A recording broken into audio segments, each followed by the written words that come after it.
Welcome back to the GSMC Baseball Podcast here on the GSMC Sports Network, bringing you our second segment, which is going to be talking about the Houston Astros and their recent pitching injuries. But before we do that, I would like to ask you again to please like and follow the show.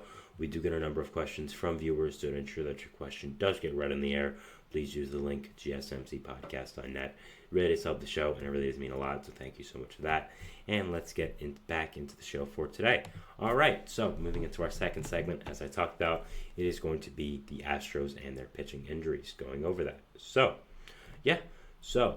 was announced today by the Astros that both Christian Javier and José Urquidy will be undergoing elbow surgery. We're not exactly sure if it's Tommy John or just a separate elbow surgery, kind of one like Spencer Strider had, which is still significant, but not as significant as Tommy John, of course. Now, I'd say these are pretty big losses for the Astros right now.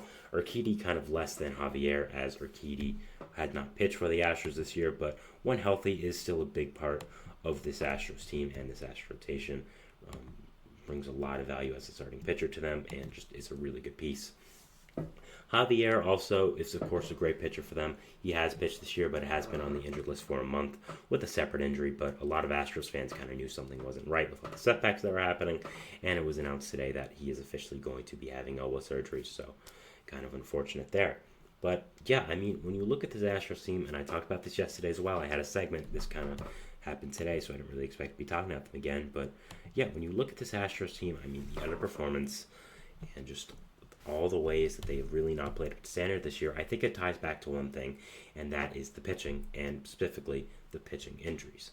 When you look at all the guys they have in this injured list, I think it makes a lot of sense why they are where they are, and the reason they are underperforming so much right now. I mean, of course, Javier and Urquidy are at the top of the list now, but you didn't have Lance McCullers this year. You don't have Luis Garcia this year. Justin Verlander was hurt to start the year. And you have also Hunter Brown, who was also pitching pretty horrible for most of the year. I think he has picked it up a little bit recently, but not exactly sure. But overall, when you also have guys pitching like Spencer Arrighetti, who also came out of the game yesterday for an injury himself, that was more of a freak injury, as he was hit with a 107 mile per hour comebacker, so that's just more of a stinging kind of thing, kind of more of just a lot of pain for a week, not a real long-term thing, because getting hit by a comebacker is not the same thing as getting an elbow injury or tearing something, so obviously that's a different situation. But when you have these guys pitching, when you have these guys making consistent starts for you, it's very, very unfortunate for your team, because it is going to impact you a lot, and you aren't going to have the greatest players out there on the field. I think that when you're looking at this Astros team and the way they have underperformed, being around 7 games under 500 and being third in this AL West, it's very clear why, and it's because of the pitching. Justin Verlander has performed very well, give him credit there, but he can't carry the rotation all by himself. I mean, when you're having guys like Arrighetti make consistent starts, and some other guys in this rotation as well that are not the best. I mean, Framber Valdez has been solid, but definitely not exactly what you want him to be when all these guys are getting injured. You can't do it by yourself, and the Astros have gotten unlucky with all the injuries they've happened this year, and it'll be very interesting to see what happens the rest of the year with them. I mean, as I talked about yesterday, the GM of them, Dana Brown, said, we're not selling. Under any circumstance, we are not selling. We are buyers at the deadline. And I talked about that, and I kind of said, I don't know if I agree with that, and I don't know if I believe you.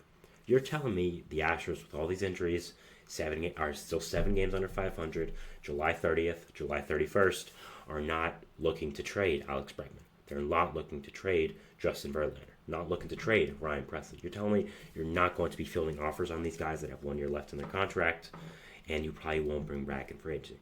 That's what you're going to tell me? I don't know if I believe that, because it just doesn't make any sense, and you're a smart run organization. Now maybe Jim Crane will have to put his pride away a little bit and say, okay, this team isn't it. We're going to go for it next year. We still have a good young core. We know there's been some questions about that, but still, I think that overall there are a lot of questions to answer about this Astros team, and with these pitching injuries that keep happening, it really isn't helping. So overall, I think that it's going to be interesting to watch them the rest of the year.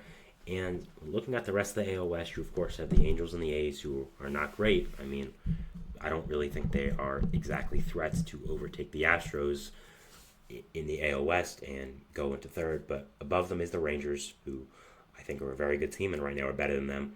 They, of course, have a great hitting core, but also are getting pitchers back, like Jacob deGrom, like Tyler Mahle, like Max Scherzer in the second half. How effective will they be? We're not sure, but they're still better than what they have, I think, and it's kind of like adding these guys to the trade deadline, quote-unquote. I hate when GMs use that excuse, but I'm saying it here now. So I think that overall, the Rangers are better, and there's a lot going for them right now. Evan Carter and Wyatt Langford haven't even stepped up yet. I mean, both have been injured. Evan Carter's currently injured. Both haven't played to their standards, and I think once they do, that'll make this team a lot better as well. You have, of course, the Mariners, who I don't know if they're really, far and away the best team in the AL West, but they've been really, really good this year as well. So they're first for a reason. I think they're a good team. Julio Rodriguez hasn't even gotten going yet, so once he gets it going, I think they'll be better. They've added a lot of good hitting to this team that has a really good pitching core, so that's a positive there as well. So I think that overall, there are a lot of good teams in this AL West, and there's a lot of good teams in the AL in general. When you're fighting for one spot out of 6, I mean, we already know 4 spots are taken. Okay? Well, actually, I should say 3. We already know 3 spots are taken, and that is whoever wins the AL Central, and then the Yankees and the Orioles. We know the Yankees and the Orioles are going to make it, then whoever wins the AL Central. After that, you have 3 spots left, and you'd have to overcome 2 out of 3 of the Guardians, Twins, and Royals. You'd have to overcome the Red Sox, who are doing well, the Blue Jays and Rays, who aren't, but still have a lot of talent. You'd have to either win the AL West and take out the Rangers or the Mariners, or beat one of those teams out in a wild card race and get into second place in the AL West. And with where they are right now, and with where the injuries for this team are right now, I'm not sure if that can happen, and I'm not sure if that's possible. So when you're looking at the future of the league, and you're looking at the future of this year, selling at the deadline, if it comes to it, makes a lot of sense. And there's a tough road for the Astros for the rest of the year, and these pitching injuries aren't helping, and there's a lot of questions to answer, and I'm very, very interested to see what does end up happening. And let's say they do sell at the deadline. Are they blowing it up for this year, or are they really going into a rebuild? I mean, Framber Valdez, Kyle Tucker, they got a year and a half left on those deals. If you're selling at the deadline, you can shop both of them, and believe me, you'll get a franchise-changing prospect haul. As I talked about Ethan Salas before for the Padres, that's someone you can get for Kyle Tucker. And I'm sure the Padres would love to trade for a left fielder. I'm sure the Phillies would love to trade one of their top prospects like Andrew Painter for a left fielder. There's a lot of teams that'll be lining up for Framber Valdez and Kyle Tucker, 2 genuine all-stars, a top 20 pitcher in this league, probably a top 30 player in this league in Kyle Tucker. That would be very, very interesting. But we're getting ahead of ourselves, I think, for the Astros. It'll be interesting to see what happens with the day-to-day of this team, how they do end up performing for the rest of the year. I am very interested and very intrigued to see what does end up happening with them for the rest of this year. So that is the end of our second segment here, talking about the Houston Astros and their recent pitching injuries. We'll be moving into our third segment, which is going to be talking about the Kansas City Royals and the possibility that they go look on the trade market for a bullpen piece. So yeah, we'll be talking about that, and we'll see you after the break. So thanks, and bye. Looking for your daily fix of sports talk without having to pay for it? GSMC Sports Network is available on YouTube. Just search GSMC Sports.